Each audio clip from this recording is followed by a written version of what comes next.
tema da eleição, a gente até entrou um pouco no começo dessas diferenças entre pentecostais e reformados, mas é um debate de centenas de anos. Sim. Isso aí, Né? tá... Aliás, eu diria que é um debate milenar, porque não foi um debate que começou na Reforma, foi lá atrás com Agostinho e Pelágio, passou pelo calvinismo e arminianismo, que gerou depois o sínodo de Dort, né? Saiu os 5 pontos do calvinismo em resposta aos ensinamentos do arminianismo. Mas o fato de Cristo ter morrido pelos seus eleitos sempre foi um grande problema ali de tensão para muita gente.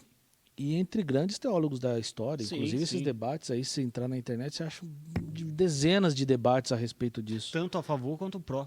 Exatamente. Né? Há argumentos dos dois lados. Né?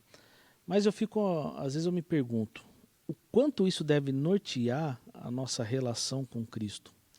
E se Cristo morreu apenas pelos eleitos, a gente está limitando a obra dele na cruz? Não, de forma alguma. A obra de Cristo na cruz foi uma obra completa. É a nossa falta de compreensão, muitas vezes, que dá a entender que estamos limitando a obra de Cristo da cruz. Mas a obra de Cristo na cruz foi completa. Foi perfeita e ele cumpriu a vontade de Deus. Então, vamos dizer assim, não tem nada a ver com isso. Né? A grande questão da eleição, ela é uma interpretação de diversos textos bíblicos, assim como os arminianos também têm textos bíblicos para combater a eleição. Mas o que me preocupa é quando nós norteamos a nossa vida apenas por isso. Né? Aí nós temos um grande problema. Agora, aos meus olhos, que já estive dos dois lados, né? Assim como tem gente que já esteve do lado de cá e está do lado de lá, né? Eu vejo a eleição como uma coisa mais misericordiosa. Como assim? Quando você está no pentecostalismo, e novamente tenho um grande respeito pelo posicionamento dos pentecostais, e acho que se Cristo coloca assim no coração dele, então que ele siga aquilo que Cristo coloca no coração dele. O que não pode ver entre nós é uma ruptura, né, por conta de pontos. Né? Vamos deixar muito claro que para mim, que veio do pentecostalismo, saber que eu não era responsável pela minha salvação foi um alívio. Porque é um peso. Você está todo dia... Imagine você dizer para um peixe que ele não pode nadar. É um problema, porque nós somos pecadores. Eu peco todo dia. Se você me perguntar, pastor, você pecou hoje? Infelizmente eu pequei. Ou por ações, por palavra, por atitude. Pequei. Perdi a linha em algum momento. Se você não falou, você pensou. Eu pensei. Se eu não pensei, eu fiz. Então isso é um peso, porque toda hora é como se a espada, o machado do carrasco estivesse no seu pescoço. E quando você descobre que não, que é um Deus de amor novamente, eu volto para a metáfora que eu usei de levar a minha filha ao cartório e tirar o nome, meu nome dela, porque ela fez alguma coisa errada. Eu que sou mau, não tenho coragem de fazer isso, imagina se Deus tem essa coragem. Então, mas eu acho que nós não devemos basear a nossa fé, a nossa vida apenas nesse ponto. A Bíblia é muito mais do que isso. Eu entendo esse tema com muita tranquilidade assim no coração, no sentido de que se todos nós estávamos perdidos, depravados, mortos pelos delitos e pecados, não tem como a gente encontrar com o Senhor, Criador de todas as coisas, se não for uma obra sobrenatural. Não, se ele não fizer... E, para isso, quando eu olho lá Efésios, né, Cristo nos deu vida, estavam nós mortos pelos nossos delitos e pecados. Quem pode dar vida a quem está morto? Alguém que certamente me escolheu para abrir os meus olhos. E fora isso, tem aquela questão assim, mas aí não é justo, né? Aí Deus não é justo, porque nós vivemos hoje na busca da utopia da justiça perfeita, né? Nem nós somos justos, né? Deus sim, ele é justo sim. E se ele fosse exercer a justiça, todos nós estaríamos perdidos, né? Todos nós estaríamos. O correto era todos nós estarmos no inferno. Né? E isso às vezes não entende, não consegue achar repouso na mente de algumas pessoas. Né? É o que acontece. Eu olho muito para a parábola do filho pródigo, e eu estava lendo esses dias o livro do Tim Keller, fantástico. E por causa do livro dele eu até fiz uma pregação nesse texto. E quando você olha os dois filhos e você percebe que os 2 filhos estão perdidos dentro das suas realidades, sim, você tem um ponto ali que é o pai. E o pai vai atrás dos 2. exatamente. Entendeu? E quando a gente volta ali para Efésios e fala que Deus nos escolheu antes da fundação do mundo, Sim, isso é reconfortante demais. Né? Então, a gente fica nessa tensão no coração e a gente precisa parar de discutir eleição e olhar um pouco para a graça de Deus nisso tudo. Porque o fato de Deus ter me escolhido só pode ser obra de um Deus de amor. e isso todos nós concordamos. É. Tanto arminianos como calvinistas.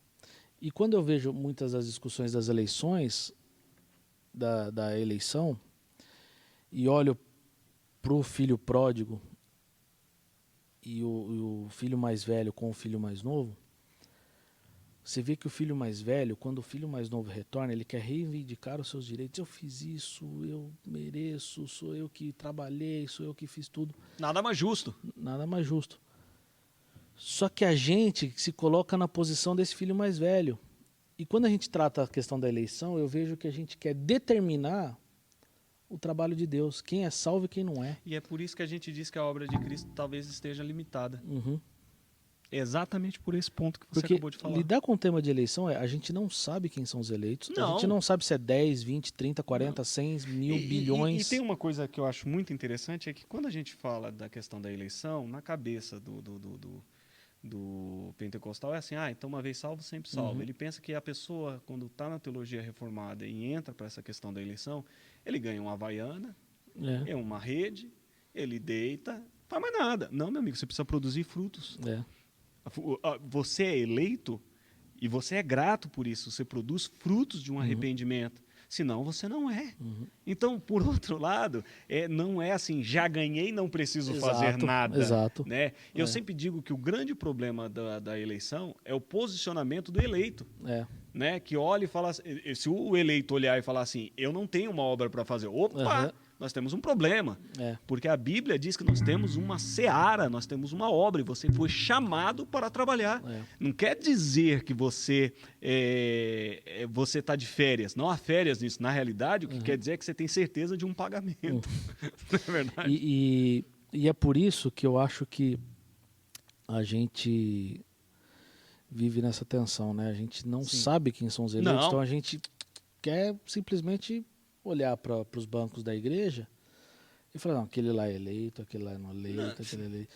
Mas isso é obra do Senhor. É do Espírito Santo, é o Espírito Santo que confirma, isso é com Deus. É a graça. Tem isso, né?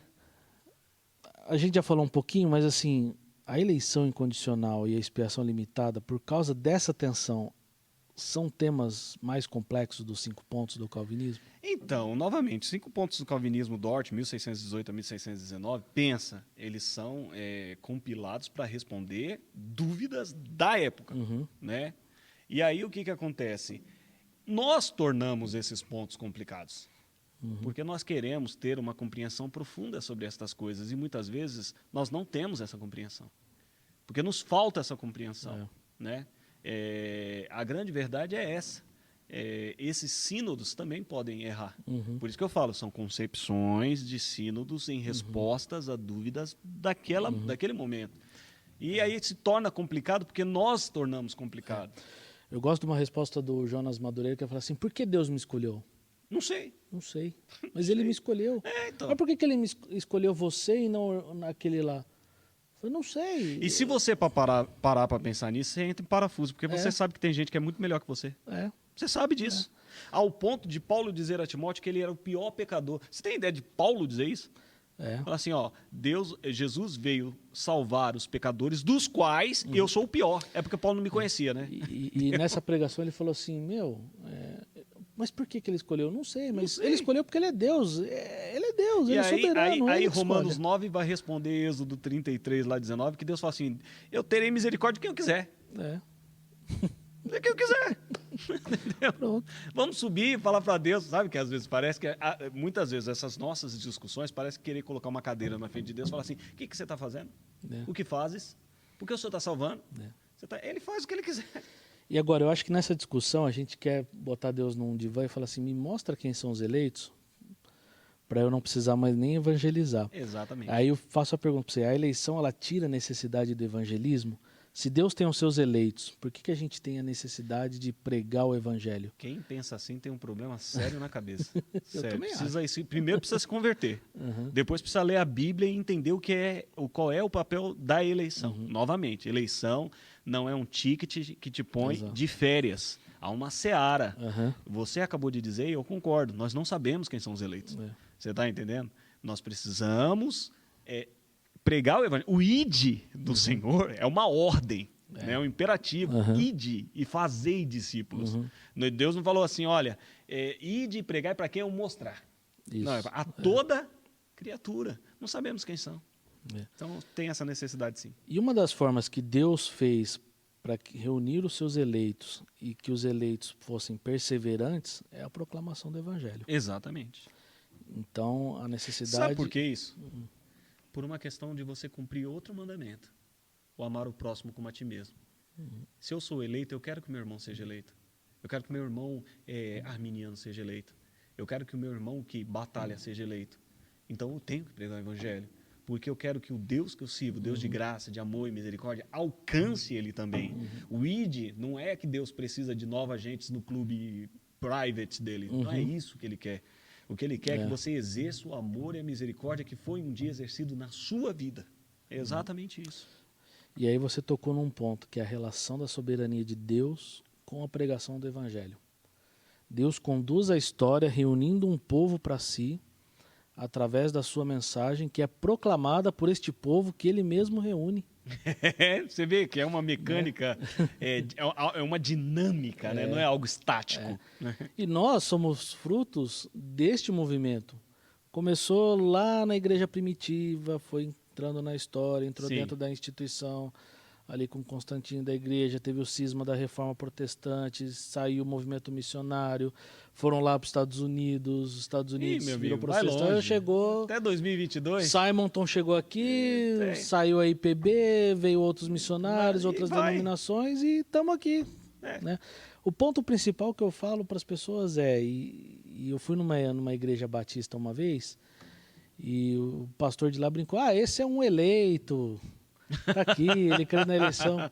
Eu falei assim, meu irmão, o fato de ser eleito não significa uma licença para pecar. Não, de forma alguma. Compreenda que eleição não é uma licença para você pecar. Não, entendeu? Porque se você acha que isso é licença, então você não é eleito. Você precisa rever o seu conceito exatamente de salvação, né?